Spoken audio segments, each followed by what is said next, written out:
আমাদের উদ্দেশ্য এসআইআর এর নাম করে মতুয়া নমশূদ্রের যেভাবে ভোট অধিকার থেকে বঞ্চিত করছে সেটা যাতে না হয়, এই মতুয়ারা যাতে নিঃশর্তভাবে নাগরিকত্ব পায় তার দাবিতে আমরা আজকের আমাদের এই ঘেরাও কর্মসূচি। আমরা মতুয়াই আছি। আমরা আমাদের যে নেত্রী আছেন, যে সংঘাধিপতি, তিনি মমতাওয়ালা ঠাকুর আছেন। আজকের আমরা সেই সমস্ত রাজনৈতিক দলের ঊর্ধ্বে উঠে আমরা আজকে গোসাই পাগলরা দলপতিরা মিলে আমরা নির্বাচন কমিশনে যাব, সেখানে আমরা ডেপুটেশন দেব যাতে আমরা নিঃশর্ত নাগরিকত্ব আমরা পেতে পারি।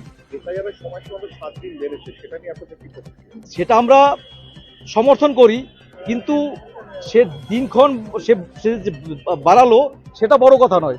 বড় কথা হয়েছে আমাদের যেন ভোট অধিকার থেকে বঞ্চিত না করা হয়।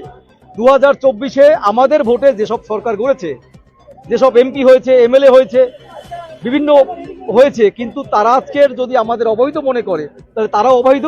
আমি সেই সব নির্বাচন কমিশনকে প্রশ্ন করতে চাই, যাতে আজকে যদি আমরা মতুয়ারা অবৈধ ভোটার হই তাহলে যারা এমপি এমএলএ আছে তারা অবৈধ, তারা নির্বাচন কমিশন ঘোষণা করুক, তারা রাষ্ট্রে প্রশাসনকে ভেঙে দিয়ে, সরকার প্রশাসন ভেঙে দিয়ে তারা নিরপেক্ষভাবে সে নির্বাচন করুক, তাদের যার নাম থাকবে থাকবে, থাকবে না। কিন্তু দেখুন, ঠাকুরবাড়ি যখন অমরণ অন্বেষণ হয়েছিল সেখানে অধীর রঞ্জন চৌধুরী গিয়েছিলেন, তার সমর্থন জানিয়েছেন এবং তিনি বলেছেন আমি পার্লামেন্টে এটা তুলব, রাহুল গান্ধীকে জানাবো। সিপিএম থেকে সুজন চক্রবর্তী গিয়েছিলেন এবং বিভিন্ন পার্টি থেকে প্রচুর মানুষ গিয়ে আমাদের সমর্থন জানিয়েছেন। মানে আমাদের যে দাবিটা, এই দাবিটায় তারা সমর্থন জানিয়েছেন, এর জন্য সবাইকে আমি ধন্যবাদ জানাই।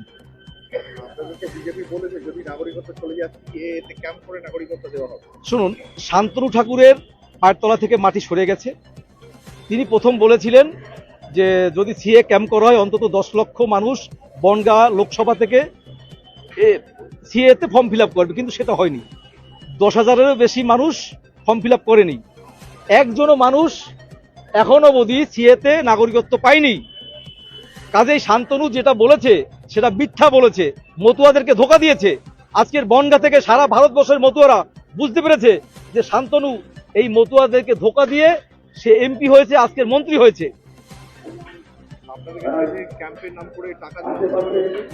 দেখুন, যেসব মানুষগুলো দিন দরিদ্র তাদের সিএ দেবে বলে 800 টাকা তুলেছে।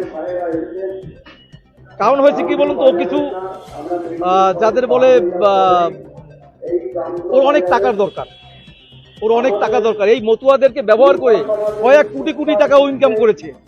আজকের যদি শান্তনু ঠাকুর আজকে দেখেন, সেই শান্তনু ঠাকুরের পাশ থেকে তার যে দাদা সুব্রত ঠাকুর সরে গেছে।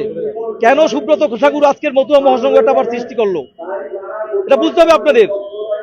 যে শান্তনু ওর দাদাকেও মানছে না, ওর মাকেও মানছে না, ওর বাবাকেও মানছে না, এই শান্তনু ঠাকুর মতুয়ার কি উন্নয়ন করবে? এই শান্তনু ঠাকুর বলেছিল এই আমাদের যে গ্রন্থ লীলামৃত হাতে নিয়ে যে আমি ঠাকুরবাড়ি থেকে রাজনীতি দূর করব, এই ঠাকুরবাড়িতে রাজনীতি মুক্ত করব। সেই শান্তনু ঠাকুরই প্রথম বিজেপিতে নাম লেখাইয়ে সংসদ হয়ে এমপি মানে মন্ত্রী হয়ে গেছে। এই শান্তনুর কথা মতুয়া সমাজে মূল্যহীন। আমার নাম নান্টু হালদার, নান্টু গোসাই নামে আমাকে পরিচিত আমি।